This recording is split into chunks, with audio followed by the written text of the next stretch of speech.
I better go up and open that lid before we forget. That'd be a bad deal.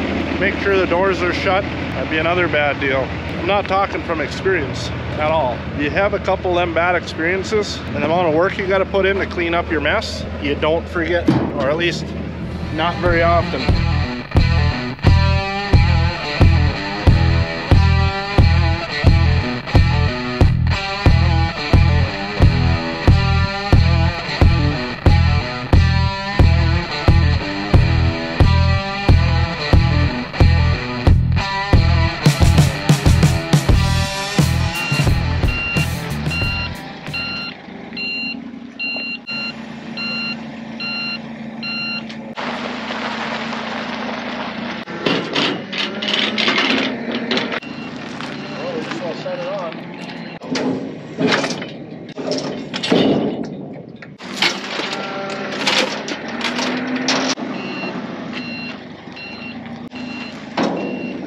This here we picked up the other day, you seen us unload it. It's a Wren bagger, they're built up in Canada. So basically this hopper here goes up right here, and then the grain cart dumps in it, and then that's an auger. And then here's your PTO shaft, hooks up to your tractor, and then this here is the braking system. So you want to put a little bit of load on these tires so it doesn't roll so easy. And then it keeps the bag tight. So then the bags will sit right here, and then what happens is the grain augers into these bags, and the machine just kind of keeps pushing itself ahead slowly. Similar concept as silage baggers, and I mean, this isn't something new. They've been doing this for a long time. It's one of these things that if you need one, it's really handy to have. Yeah, it should work pretty slick. So, and then there's to help with the bag, putting the bag on, because they are quite heavy. Good Wednesday morning. Out here, Mark and Dane are spraying. And we've got some little bugs. So we're gonna show you some of the bad guys on these beans here. Well, like here's one that's really bad. Mark will pull one up. Usually right along the edge of the field's your worst. Along the edge of the ditch. The whole field isn't like this, just a few spots. See them little green guys? All these along here and right on the back of the plant. See, and these have wings, so they fly around. See the little black ones with the wings? Oh wow, yeah. So they're making their way through the fields right now, through the bean fields. Some fields are, some fields aren't. It just depends on where you're at. There's some fields have none in them hardly, and other fields have stuff like this. Yeah, so that one's pretty full all the way down to the base. But we're on the edge of the field. It's going to be the worst. So, see, an aphid, what it does is it sucks all the moisture and sugars out of the plant, and then starves it basically. But you always find them on the new growth, like these little, not so much on the big ones. On the littler leaves. Yeah, the young leaves. That's where you're going to find them. But there's a whole bunch of beneficials. Well, I know you said you'd left some over at the other field. Maybe Dane and I will take a drive over there, and those were the bad guys. We'll go show you the good guys. I found a hitchhiker here, so I'm picking you up. Let's go find some good guys. Okay. All right, we went down the road to the other field that they were spraying earlier. This one has a lot of the good guys in it compared to the other field where we didn't find any. There's one here. So these are the ones that eat the aphids. One of the bugs. Yep. Don't know the name of it.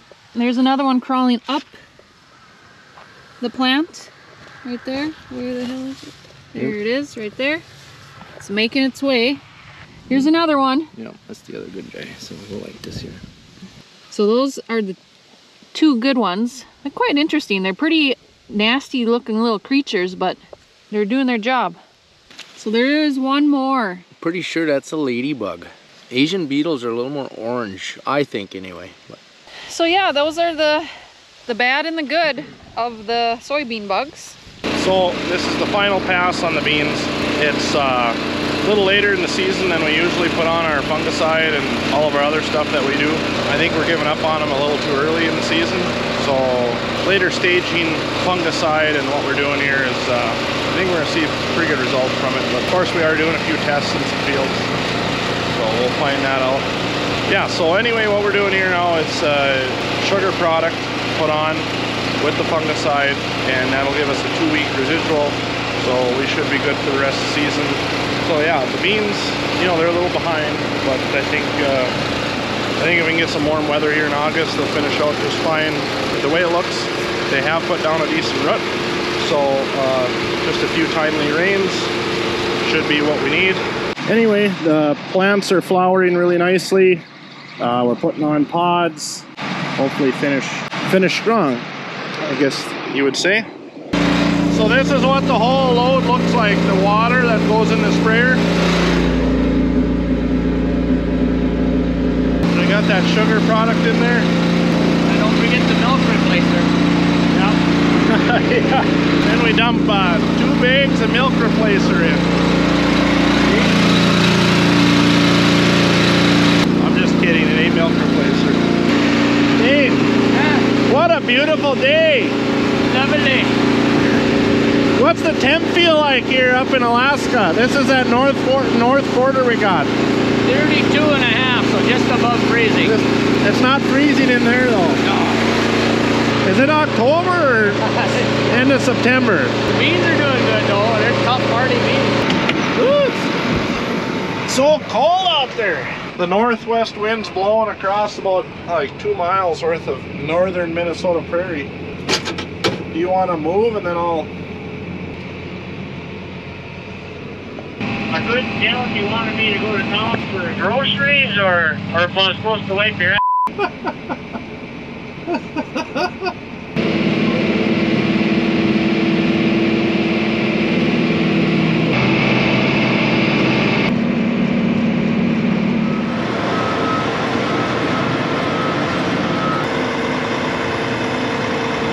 We buttoned up a few things on the header, and we figured what the heck, we just will go out and try it and see what we're looking at, see what the moisture is, just so we know.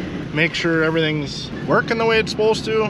We're gonna do a little bit of setup on them new concaves we got, them Estes XPR3s. Pretty sweet. Be fun to see what they can do for us. I've heard a lot of really good things, so he'll be following me here in a minute. I got the old green F-150 pulling the header. So yeah, getting things set up. Get the Steiger put on the auger tomorrow and get that set up in there. And the drive over conveyor, Bo's gonna put some flaps on that so it's a little more friendly for not spilling. Well, I'll turn you back on when we start hooking up.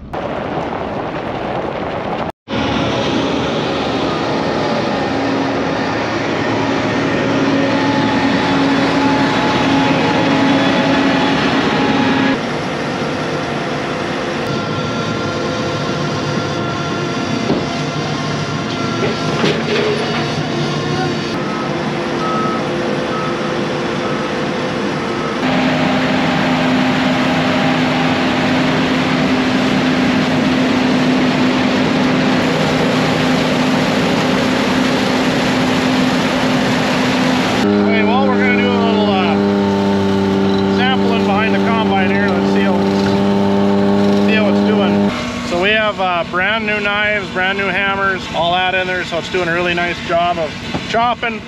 Another thing, we have our paddle system reconfigured. We can spread just about up to 50 feet the way we have it done. I'll show you that maybe later. It does a really nice job. It's not them paddles on the deers. Everyone complains on wheat that they windrow to the outside, but the way it's set up now, it works really nice.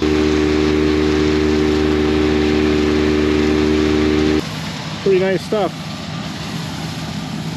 There's a few heads that are starting to tip down.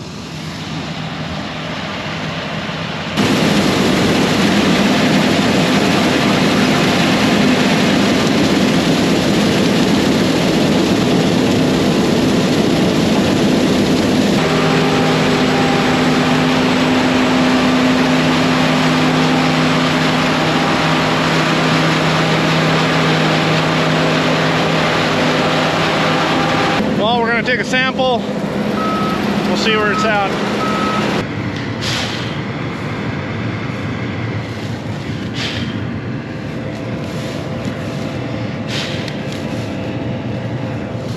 I can't find a single thing. Wow, that's impressive. One kernel there.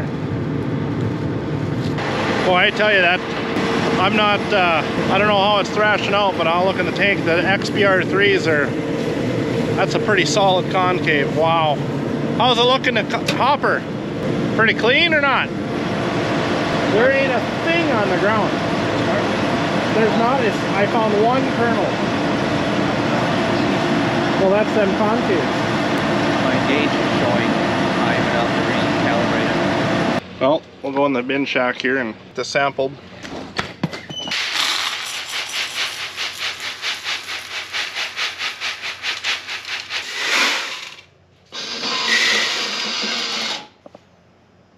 What do you think it's gonna be? I'm gonna go with, ooh, shoot. Ooh, it's like 16? 19. Really? Okay, well, 19 is on the moist side, but it's definitely thrashing nice. Okay, so we're gonna dump a windrow here.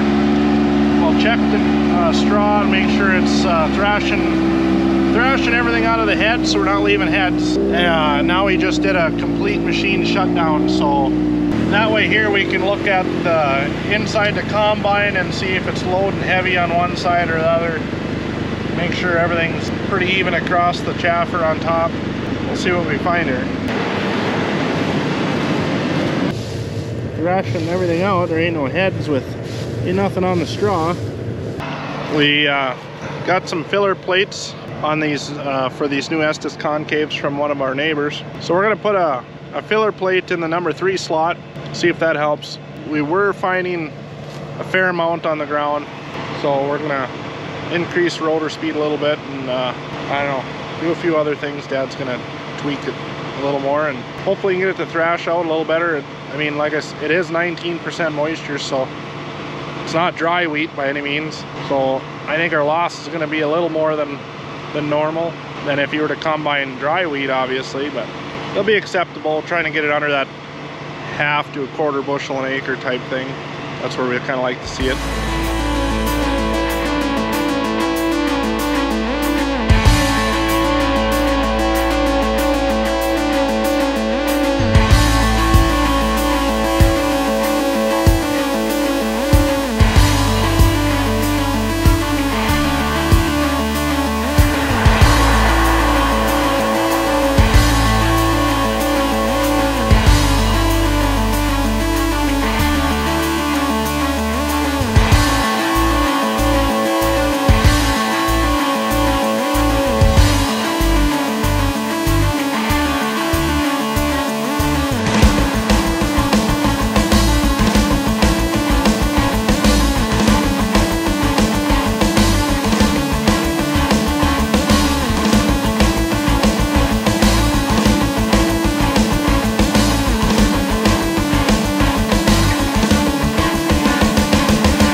Out here this morning. We're gonna unload some of this wheat, get that put in the trailer, get it up to the yard, and then we'll get it in the bin and start filling the wet bin up.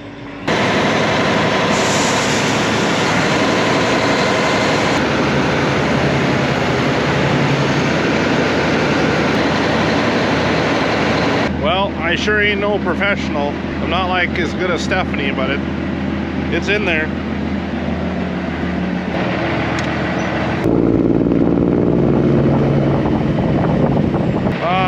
go up and open that lid before we forget. That'd be a bad deal. Make sure the doors are shut. That'd be another bad deal. I'm not talking from experience at all. You have a couple of them bad experiences and the amount of work you got to put in to clean up your mess, you don't forget. Or at least not very often. I've learned just to shut these when you're done.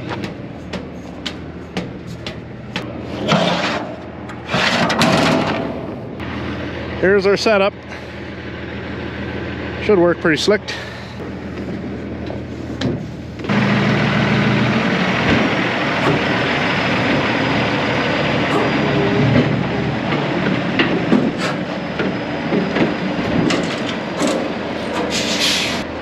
Start the Steiger here, let that warm up a bit. So I'm gonna do all that. Thanks for watching, and make sure to subscribe if you're not, and we appreciate you. Have a good week.